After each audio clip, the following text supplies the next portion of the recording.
వక్ఫ్ board పైన కేంద్ర government ఒక మంచి బిల్ తీసుకొని వచ్చినారు.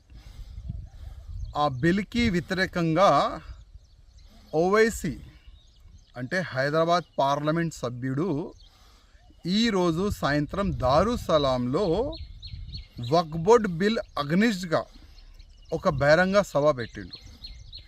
ఆ బహిరంగ సభ ఎందుకు పెట్టిండంటే జనాల్ని ఏ విధంగా రెచ్చగొట్టాలి అదే ఆయన ప్లాన్ ఉంటుంది.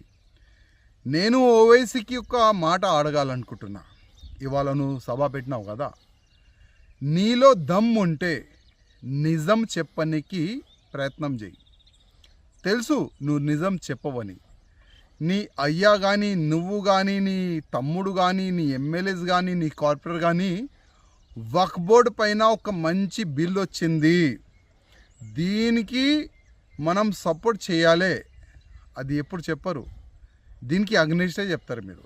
ఎందుకంటే వక్ఫ్ బోర్డ్ ల్యాండ్ని అమ్మిపించిన మీరే, వక్ఫ్ బోర్డ్ ల్యాండ్ని కబ్జా చేసినారు మీరే, వక్ఫ్ బోర్డ్ ల్యాండ్ని తక్కువ డబ్బుల్లో రెంట్కి తీసుకున్న మీరే.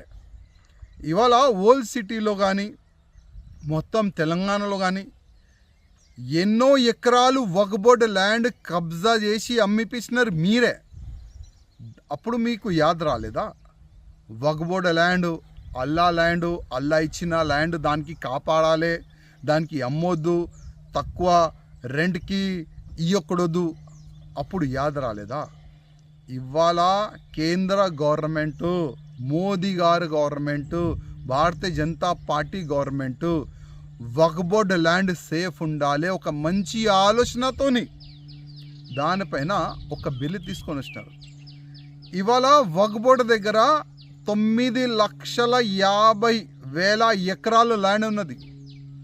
అదే 9,50,000 ఎకరాల్లో ఎన్నో మడిగలు ఉన్నది, షాపింగ్ కాంప్లెక్స్ ఉన్నది, అగ్రికల్చర్ ల్యాండ్ ఉన్నది. అసలు ఆ డబ్బులు ఎక్కడ పోతుంది?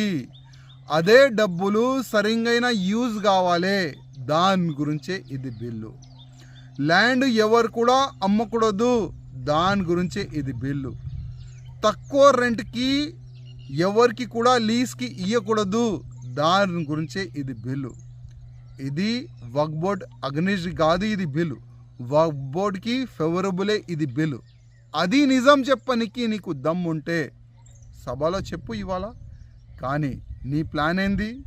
నీ ఆలోచన ఏంది? వక్ఫ్ బోర్డు బిల్లు పైన తప్పుగా మాట్లాడాలి, వక్ఫ్ బోర్డు బిల్లు తప్పు ఉన్నది, దాని అగ్నిస్టే మాట్లాడాలి, అది కదా నీ ఆలోచన. కానీ ఒక్క మాట యాద పెట్టుకో, యావత్ భారతదేశం ముస్లిమోలు ఇవాళ మేలుకోవాలి, సమయం ఉన్నది. ఇది చాలా తప్పు చేస్తున్నారు ఈ ఓవైసీ. రెచ్చగొట్టడానికి ఇవాళ ఈ బహిరంగ సభ ఆయన పెట్టిండు. ఆయన మాటల్లో ముస్లిమోలు వస్తే మీకే నష్టం, యాద పెట్టుకోండి. ఎందుకంటే కేంద్రం భయపడదు.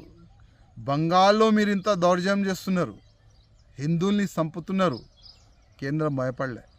యావత్ భారతదేశంలో ఎన్నైనా మీరు దౌర్జన్యం చేయండి, ఎన్నైనా మీరు రోడ్డు పైన డ్యాన్స్ చేయండి, కానీ ఒక్కసారి వక్ఫ్ బోర్డు పైన బిల్లు వచ్చిన తర్వాత రిటర్న్ బిల్లు పోదు. ఈ ఒక్క మాట యాద్ పెట్టుకోండి.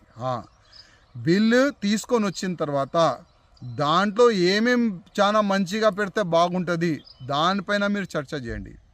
ఆల్రెడీ చాలా వరకు చర్చకి సమయం కూడా ఇచ్చినారు పార్లమెంట్లో, కానీ ఓవైసీకి దమ్ లేకుండే ఆ వక్ఫ్ బోర్డు పేపర్ బిల్లుని చింపి పాడేసిండు.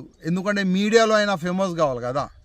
అదే ఆలోచనతోని మీడియాలో రావానికి ఆ వక్ఫ్ బోర్డు బిల్ని చింపి పాడేసి బయటకు వచ్చి ఏదేదో వాగుతుండు. కానీ ముస్లిం సోదరులారా, ఒకటే ఒక రిక్వెస్ట్, బిల్ వచ్చింది, అది ప్లస్సా మైనసా ఒక్కసారి మీరు ఆలోచన చేయాలని నా ఒక నివేదిక.